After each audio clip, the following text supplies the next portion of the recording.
بچپن سے شوق تھا یہ کہیں اور پھر وہ بائی چانس اس کے سامنے آ گیا. تو پھر اس کے بعد کیا ہوا ٹی وی میں, کیسے پھر انٹری ہوئی, کیا آفر ہوئی آپ کو, کیا ہوا؟ یار جیسے ہی میں نے ایکسپریس چیلنج ختم کیا اور ہمارا وہ فائنل تھا, اس دن ہمیں ایوارڈس مل رہے تھے, تو اسی دن مجھے Kazim Pasha signed for his serial from there. اور پھر اس کے بعد کاظم پاشا صاحب کے پاس جب میں بعد میں آڈیشنز دینے گئی تو ہی از لائک جاؤ جاؤ, تمہیں تو پتہ ہے سب, تم نہیں تمہیں آتا کیا ہے, تم کون, ایک ایکسپریس چیلنج جیت کے تمہیں لگتا ہے کہ میں تمہیں کاسٹ کر لوں گا, چلو. اچھا میں الٹا سمجھ رہی ہوں, میں سمجھی ہوں تو کہہ رہی ہوں کہ نہیں بچہ تمہیں تو میں نے دیکھا ہے. ہی ریجیکٹڈ می. سو دین پتہ چلا کہ آڈیشنز ہو رہے ہیں پی ٹی وی میں, بہت سارے ایکٹرس چاہیے ہیں. تو آپ آف دا ریکارڈ شہود الوی کی بات کر رہی تھی, تو شہود نے ہی مجھے کال کی کہ جویری آڈیشنز ہو رہے ہیں, do you want to come. میں نے کہا ہاں وائی ناٹ. تو ہم سارے چلے گئے آڈیشنز دینے کے لیے, اور مجھے فاطمہ سریہ بجیا نے پھر نکال دیا کمرے سے باہر. Get out. کیوں؟ میں نے کہا اتنا برا تو نہیں کری, پورے پاکستان سے جیت کر آئی ہوں. شوق لگ رہا ہوگا آپ کو کہ میں تو ونر ہوں, میری تو یہ تھی, آپ لوگ تو میرے مجھے نکالے جا رہے ہیں. تو بجیا نے مجھے اس لیے نکالا, شی از لائک میں تمہاری نانی کو بھی جانتی ہوں, تمہاری ماں کو بھی جانتی ہوں, پورے خاندان کو جانتی ہوں, کوئی ضرورت نہیں ہے تمہیں یہ کام کرنے کی, گھر جاؤ پڑھائی کرو, اپنی ماں کی طرح حکیم بنو. اور یہ میں نے کہہ رہی ہوں مجھے نہیں بننا حکیم بھائی, hello I am not the type, کیا کر رہے ہیں آپ لوگ, مجھے تو یہ کرنا ہے. تو انہوں نے مجھے نکال دیا. پھر میں ایک ہفتے تک بہت روئی. اور پی ٹی وی میں ہڑتال ہو گئی, سارے ایکٹرز نے ہڑتال کر دی. سیریسلی. اب آپ کہہ رہی تھی کہ یہ, اچھا اس سے پہلے بتاتی ہوں, جب آئی نا تو میں نے کہا ایسے لائک میں اتنی بار بتا چکی ہوں, آپ لوگوں نے سنی ہے کئی باتیں, مجھے اتنا مزہ آ رہا ہے, میں نے کہیں نہیں سنی ہوئی. ارے میں تو ہزاروں انٹرویوز, وہ ٹی وی شوز پہ ہوتا ہوگا نا, اب یوٹیوب کا زمانہ ہے تو یوٹیوب پہ آج لوگوں کو, ہاں, اور نئی جنریشن کو تو پتہ ہی نہیں ہے, تو اب ہم ان کو بھی بتاتے ہیں نا. اچھا تو پھر کیا ہوا؟ اچھا پی ٹی وی پہ ہڑتال ہو گئی. آپ لوگوں کو یہ بات بتائی تھی جویری عباسی کے لیے پی ٹی وی پہ ہڑتال ہو گئی, آگے کہانی چلیں جی. تو ہڑتال ہو گئی اور پھر ہم لوگ دوبارہ سے گئے آڈیشنز دینے, اور پھر ان کے پاس کوئی چارہ نہیں تھا کہ وہ ہمیں کاسٹ کرتے. اور اس طرح میں بجیا کی ہیروئن کے طور پہ پہلی دفعہ پی ٹی وی پہ آئی. یہ کون سا ڈرامہ؟ یہ تھا تصویریں, جو اقبال لطیف صاحب نے پروڈیوس کیا تھا اور ڈائریکٹ کیا تھا. تو میں وہاں سے آئی, اور عدنان جیلانی کو پہلی دفعہ دیکھ کے مجھے لگ رہا تھا میں بے ہوش جاؤں گی, مجھے یقین نہیں آتا کہ عدنان جیلانی میرے سامنے کھڑے ہوئے. تو اس طرح بہت سارے ایکٹرز سے ہم اس وقت مل رہے تھے, اور بس میں او میں ہی رہتی تھی. ہاں جو آتا تھا او مائی گاڈ, بس میں ایسے ہی رہتی تھی. اور مجھے سارا وقت شہود اور شمون اور یہ سب جو میرے گرد تھے, تو سب مجھے کہتے رہتے ہیں تمہارا ایکسپریشن رکتا کیوں نہیں ہے یار, تمہارا منہ پہ آ جاتا ہے ایکسپریشن. وہ اپنی وہ تھوڑا شو مار رہے ہیں کہ ہم یہ آپ سارا ان کا امپریشن خراب کر یہ سب ایسے بیٹھے, اور میں جا کے بیٹھ جاتی تھی, آپ کیسی ہیں, کیا حال ہے آپ کے, اگلا کہتا تھا یار کون ہے تم. تو ہاں, عظمیٰ گیلانی صاحبہ سے بھی جب میں پہلی دفعہ ملی تو میرا بالکل یہی ریئیکشن تھا, اور میں تو بالکل ان کے پیروں میں جا کے بیٹھ گئی تھی, پلیز مجھے اپنا اسٹوڈنٹ بنا لے, مجھے کچھ سکھا دے. And she help me a lot, and she is a wonderful person. تو کتنی ڈانٹیں پڑی فرسٹ ٹائم جب تصویریں میں کام کر رہی تھیں آپ؟ بہت زیادہ روتی تھی, بہت زیادہ. بہت. ایک دن تو سیٹ چھوڑ کے چلی گئی تھی, اقبال لطیف صاحب نے ڈانٹ دیا. اور پتہ نہیں آپ نے اسٹوڈیوز دیکھے پی ٹی وی کے نہیں, تو ادھر اوپر پینل پہ وہ لوگ سوئچنگ کرتے ہیں اور نیچے شوٹ ہوتا ہے 3 کیمراز پر.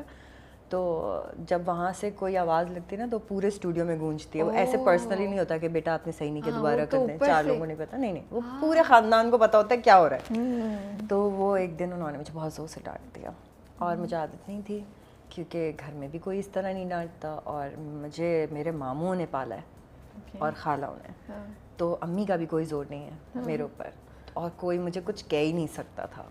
تو جب مجھے پہلی دفعہ اتنی زور سے سب کے سامنے ڈانٹ پڑی نا, تو مجھے تو لگا کہ آج خودکشی کرنی چاہیے, دس از دا ڈے, اب اس کے بعد زندہ نہیں رہنا. اور میں گھر چلی گئی روتی پٹکتی ہوئی. پھر اقبال صاحب گھر آئے, میں ان کو ابا بولتی ہوں, تو ابا گھر آئے, ابا نے مجھے بہت پیار کیا. انہوں نے کہا میری 3 نہیں 4 بیٹیاں ہیں, تم میری بیٹی ہو, اور باپ تو ڈانٹ دیتا ہے, اٹس اوکے, کچھ نہیں ہوتا. مجھے بہت پیار کیا, اور پھر لے گئے. ایکچولی مجھے لگتا ہے بڑی حوصلے کی بات ہوتی ہے اتنے لوگوں کے سامنے ڈانٹ سننا. مطلب وہ جو بھی کہہ رہے ہوں گے شاید وہ اپنی جگہ موسٹ پروبلی صحیح ہوں گے, وہ ڈائریکٹ نہیں, وہ بالکل صحیح تھے, لیکن آپ کے لیے سننا, میں تو کہتی ہوں بہت بہادر ہیں آپ لوگ سب. دیکھیں آپ کو تب بھی اور اب بھی بہت شوبز میں اگر آپ آ رہے ہیں نا, تو آپ کو اپنی ایگو سائڈ پہ رکھنی ہوتی ہے سب سے پہلے. اور شروع میں آپ کو پتہ نہیں ہوتا کہ کون کس لیول پہ رہے. آپ کو لگتا ہے جیسے آپ گھر میں رشتوں سے نکل کے آ رہے ہیں, تو یہاں بھی وہی رشتے ہوں گے, وہی عزتیں ہوں گی, اور وہی لحاظ ہوگا. ایسا نہیں ہوتا, کام پہ سب بہت سیریس ہوتا ہے, ویری پروفیشنل. اور غلطی ہمارے یہ کرتے ہیں کہ ہم بہت جلدی چھوٹی بچیوں کو انڈسٹری میں بھیج دیتے ہیں کام کرنے کے لیے, ان کو ابھی اپنا بھی نہیں پتہ ہوتا, اور وہ ایک سیکنڈری انوائرمنٹ میں آ کے کھڑی ہو جاتی ہیں جس میں وہ کسی کو نہیں جانتی, تو خرابیاں پیدا ہوتی ہیں. تو ہم ایگوز نہیں مینیج کر پاتے, ہم ایک دوسرے کو مینیج نہیں کر پاتے. سینئر ایکٹرز نئے ایکٹرز کی شٹ نہیں لیتے ہیں, کیوں لیں, اور نئے ایکٹرز کو سمجھ نہیں آ رہا ہوتا کہ ان سے ڈیل کیسے کریں. ایٹ ٹائمز نئی لڑکیاں آ کے سلام نہیں کرتی سینئرز کو کہ پتہ نہیں جواب دیں گی, نہیں آبویسلی جواب دیں گے, سب دیں گے, تو یہ پرابلمس ہوتی ہیں. کبھی آپ نے بڑی انٹرسٹنگ بات کی, کیونکہ میں ہر طرح کی ایکٹر, ہر ایج کے ایکٹر سے بات کری ہوتی ہوں, اور یہی ہو رہا ہوتا ہے. جو ینگ لوگ آتے ہیں ان میں سے اکثر کمپلین کرتے ہیں کہ نہیں جو سینئر ایکٹرز ہیں ان کا بڑا ایٹیٹیوڈ ہے, وہ تو بات بھی نہیں کرتے, وہ کچھ گائیڈ بھی نہیں کرتے ہیں. کبھی کبھی ان کو کبھی لگتا ہے کہ ہم اوور شیڈو کر لیں گے, لیکن پھر سینئر ایکٹرز کہتے ہیں کہ یار جو ینگ ایکٹرز ہیں یہ تو بالکل رسپیکٹ نہیں کرتے, بات نہیں کرتے ہیں, ٹائم سے آتے نہیں ہیں ہمیں بٹھا کے.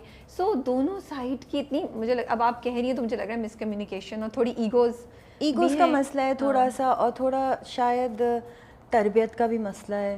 جو سینئرز ہیں وہ بہت اچھی فیملیز سے آ رہے ہیں. دیکھیں آپ روبینہ آپا ہیں, بشرا آپا ہیں, یہ سب بہت اچھی بڑی فیملیز سے بلانگ کرتی ہیں. یہ جب سیٹس پہ ہوتی ہیں تو آپ کا ماحول ڈفرینٹ ہوتا ہے سیٹ کا. جب لڑکے لڑکیاں ہوتے ہیں ماحول ڈفرینٹ ہوتا ہے, رائٹ. تو مجھے ایسا لگتا ہے کہ تھوڑا ان کو لیول ڈاؤن ہونا پڑے گا, تھوڑا ان کو اوپر آنا پڑے گا, تو ہم کہیں جا کر ایک جگہ رکیں گے. لیکن سب برے نہیں ہیں, ایسا نہیں ہے کہ میں کہوں کہ سارے ینگ لاٹ جو ہے وہ بری ہے. بلکہ ابھی میں نے رمشا کے ساتھ کام کیا, آئی لو ہر تھرلی, وہ میری اولادوں کی طرح ہے بالکل. بہت بہت پیاری بچی ہے.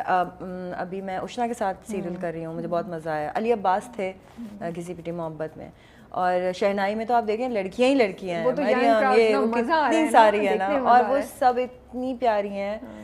34 to 35 I think stock characters ہیں شہنائی میں, اور آپ بلیو نہیں کریں گی کہ ایک ایکٹر کی ایک ایکٹر سے لڑائی نہیں ہوئی ہے. ماشاءاللہ سے دیٹس ریلی گڈ. ہوئی نہیں ہے, بلکہ we miss everyone for not being on set. کبھی میں نہیں جاتی ہوں تو سب کے فون آ جاتے ہیں, تم کیوں نہیں آئی آج, بور ہو رہے ہم لوگ. پھر میں انٹر کرتی ہوں, آج شادی لگ رہا ہے جی, آ گئی آج شادی ہے سیٹ پر. تو میں بہت ہنگامہ کرتی ہوں, بہت تنگ کرتی ہوں سب کو, مجھے بہت مزہ آتا ہے. دیٹس گڈ نا, دیٹس گڈ. اچھا مجھے یہ بتائیں کہ پھر وہ سفر اسٹارٹ ہو گیا, تصویریں سے کرتی رہیں, پھر بیچ میں آپ تھوڑا سا کم آنا شروع ہو گئی تھی, بالکل ہی ایبسنٹ بھی ہو گئی تھی, بٹ اب ریسنٹلی ہم آپ کو ماشاء اللہ سے کافی زیادہ دیکھ رہے ہیں.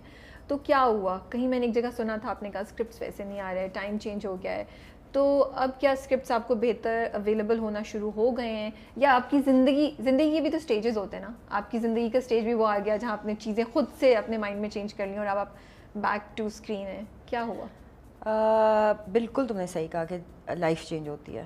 ہو یہ رہا تھا کہ ٹرانزیکشن جو ہوتا ہے نا انسان کا, وہ بہت ڈیفیکلٹ ہوتا ہے اور ہر ایک کے لیے ایکسیپٹیبل نہیں ہوتا. تو from a heroine to a mother, شاید میرا ٹرانزیکشن بہت مشکل ہو گیا, اور اس میں مجھے 5 سال لگ گئے just to understand myself کہ اب میں بڑی ہو گئی ہوں اور اب میں ہیروئن نہیں رہی. اور یہ باتیں لوگ ٹی وی پہ نہیں کرتے, انٹرویوز میں نہیں کرتے ہیں, لیکن میں آنیسٹلی آپ کو بتاؤں اس اسٹرگل سے ہر کوئی گزرتا ہے, چاہے وہ ہیرو ہو چاہے وہ ہیروئن ہو. جب آپ کا نیکسٹ لیول شروع ہوتا ہے, تو فرسٹ اننگ بہت اچھی کھیل لی میں نے, مجھ کو پتا تھا, اور مجھے لگ رہا تھا میں ابھی اور سروائیو کروں گی.